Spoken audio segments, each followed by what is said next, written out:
Hello everyone, thank you for joining me. Today I am going to walk you on a problem which I solved in Kaggle, that is the problem of credit card churn analysis. So there is a bank and it is experiencing high credit card churn, and they have provided us with a data set, and we need to analyze and see what profile of customers are experiencing high churn so that the bank can get some understanding on what kind of customers are leaving so that they can have a targeted retention strategy for that particular segment of customers. So before we dive into the analysis, a little bit of a brief of what we are going to see in this video. I'm going to walk you through the code that I have used stepwise, and I'll also explain the rationale of why I have used those code and what are the steps that are there. And then after looking at each and every steps, we will summarize the findings of what we are seeing, and then finally what are the recommendations to the business. So while approaching a machine learning problem, we basically follow 3 to 4 steps. We will first take a look at the data, see what are the categorical variables, what are the numerical variables, what transformations are needed. And in this kind of analysis, where we are profiling the customers into various segments, we can use distance-based algorithm. I have used KNN, nearest neighbor algorithm, and using elbow method found that we can use about 3 clusters to separate the clusters. Also named the clusters, that this cluster will be this kind of customers, and then identifying which cluster is at the most risk of attrition. So all these steps and more we are going to see in detail in this video. So it is going to be a long lecture, so feel free to watch this in 2 to 3 takes and as it seems fit to you. So let us get started with the analysis. So here we are in the Jupyter notebook, and first I have loaded the library that are needed to perform the analysis. So pandas, a seaborn, matplotlib. I have imported the filter warnings also. So I have read the file which was provided, bankchurners.csv, and I'm taking a look at the columns here. What are the different columns that have been provided? So just glancing at the columns, I can see that last 2 columns are a naive-based classifier. So we are going to remove those columns. So we can also take a look at the data using the head option. We can see these are the columns, and this is the last 2 column here. Quickly we can look at the info. What is the data type here? So this is the dropping of last 2 columns. I'm also checking for duplicates, if any customer is duplicated. So we can see that there are no duplicates. Quickly checking using the describe option for the numerical columns that whether we are having any outliers, because as I said, we are using a distance based algorithm. If there are huge outliers, then it will not be good for the algorithm. So quickly, how do we check the outliers? We see the 75th percentile and maximum values.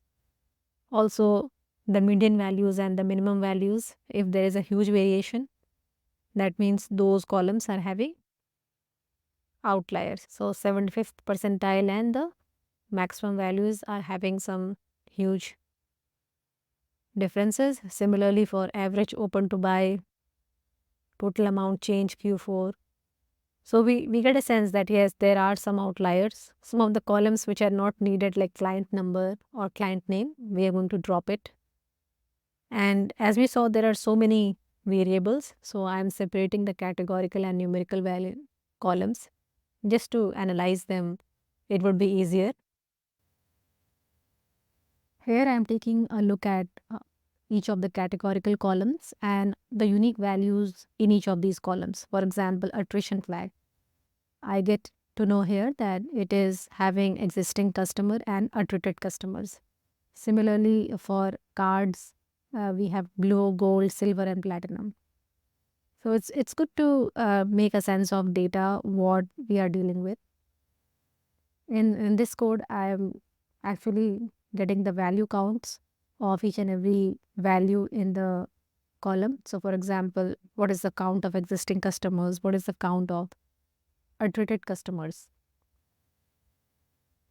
I would like to have a value counts because then it becomes clear to see what are the different values which have a very low frequency, and then we can club them. So, for example, card category, blue is about 9,400 records, and cards like platinum, gold, they are very few. So, it would make sense to club them as other category. So, here I have done a count plot. So, we can see just from a visual standpoint that what is the count of attrited customers, education level, income category. From the income category, we can sense that, okay, majority of the customers are less than 40K. Here, doing some data transformations. Now, let us look at numerical columns. So, here, just looking at the box plots, we can see that some of these columns like average open to buy, amount change, Q4, Q1, transaction amount, some of them are having outliers. Also, total change Q4, Q1. These are some of the columns having outliers. So, we definitely need to remove the outliers. Otherwise, in a distance-based algorithm, it will not get us good results. So, one of the ways to remove outliers is just visually looking at what threshold we would want to remove them. So, for example, here we can see after 2.5, there are some outliers, and we can quickly remove them using the code. So, here you can see I have removed them. Now, after removing the outliers, quickly we can look at the correlations, and we can see that there are so many variables and we have this correlation matrix. So, visually it will become very difficult. So, I have used this code to find out which are the variables which are having high correlation of greater than 0.8. And we get these variables. So, for example, average open to buy and credit limit have a almost 1 correlation. So, we need to remove one of them, and intuitively we can see that it makes more sense to keep the credit limit and remove the average open to buy, because everyone understands credit limit. Then total transaction count and total transaction amount is also having a high correlation, but it is in the borderline of 0.8. And it really makes sense to keep both of them because both of them look good variables to keep. Now, after looking at the correlations, we can do the data transformations for the numerical columns. So, before we do transformations to the numerical columns, we need to look at the original distribution, how the distribution of each and every numerical column looks. And based on that, we will apply the transformation. Whether we need to apply a min-max scalar, or we need to use a standard scaling, or whether we need to do a log transformation or a power transformation. And we need to do these transformations because we would want to feed the algorithm data in a scaled manner. So, just looking at the distributions, we can, for customer age, we can see it is a normal distribution. We can apply a standard distribution. Total revolving balance, it is having a bimodal. So, for bimodal distribution, we will use a min-max scalar. So, for example, credit limit, this is having a skewed distribution left. So, we can either apply a log transformation or a power transformation. But notice that some of the values are less than 0. So we cannot apply log transformations to negative values. So we will use a power transformations. So similar logic can be applied to all the numerical variables. For categorical variables, we can apply a one hot encoding wherein every value of the categorical variable will be transformed to a binary unit. So 0 or 1. So after doing all the transformations, this is how the data set looks like. So for categorical variables, gender, male and female, it looks like 0, 1, the binary. And for all the numerical variables, they are all scaled. So now data is ready for the machine learning. So once we apply the machine learning and we find the optimal number of clusters as 3 using the elbow method, and then based on the number of clusters, we create the k-means algorithm and we apply and predict this k-means to the data set. And based on the number of clusters or the kind of clusters, we map this to the original data set. So for example, this is the original data set. This is how the original data set was looking. And we have mapped the cluster 1, 2, 0, whatever cluster we got from the predictions. Now, as we have mapped the data to the clusters, we will analyze the clusters based on these variables. So this is what this section is about. We are analyzing the clusters and we are trying to find the meaning of these clusters. So quickly we can look at the numerical variables.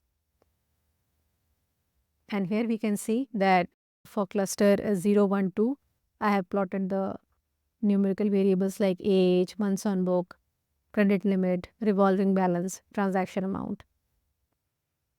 And we will spend some time in analyzing these clusters. So for example, age, the median values are all the same. So this tells us that with age, we cannot distinguish the clusters. Months on book, same. The median value or the middle line is same. So we cannot make any inference on months on book.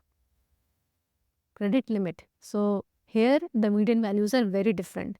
So with credit limit, we can clearly establish distinctions between clusters. So cluster 0 is having low or the lowest credit limit. Cluster 1 is having the highest credit limit.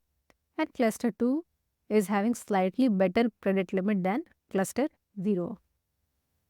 For revolving balance, cluster 0 and 1, they have high revolving balance and cluster 2 is having very low revolving balance.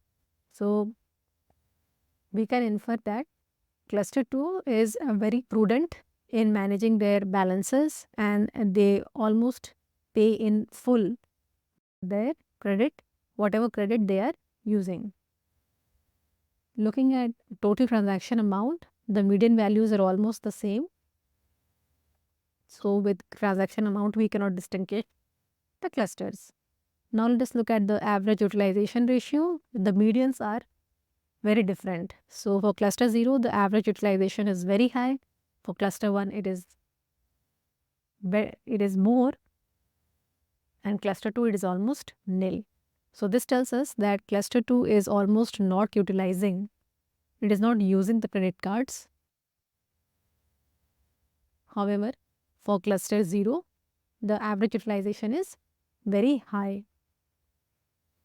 So based on looking at these numerical variables, we can get a sense that, okay, cluster 0 is having low credit limit but very high utilization, and also the revolving balance is high. Cluster 1 is having high credit limit, their revolving balance is high, but the utilization ratio is low.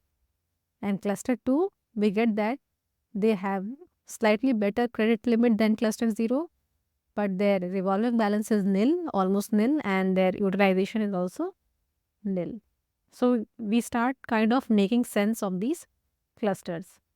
Now let us look at these clusters based on categorical data. So I have used a stacked bar chart here, and we can look at income. So in cluster 0, a majority of customers are in this purple category, which is less than 40K. So mostly low income group is in cluster 0. Cluster 1, so about 16.2% is 120K. So looks like this cluster is having high income or the affluent category. Cluster 2, about 41% is about less than 40K. So cluster 2 seems to be better than cluster 0 in terms of when we look the data and categorize how financially affluent each cluster is. So cluster 0 is the least affluent, with cluster 1 being the most affluent, and maybe cluster 2 is in the intermediate income category. Now let us look at the education. Quickly looking at the numbers, most of them are almost equivalent or same in each and every category. So with education, we cannot distinguish the clusters. Now let us look at the gender. So cluster 0 predominantly consists of females, 72% are females. Cluster 2 is more balanced, 50-49.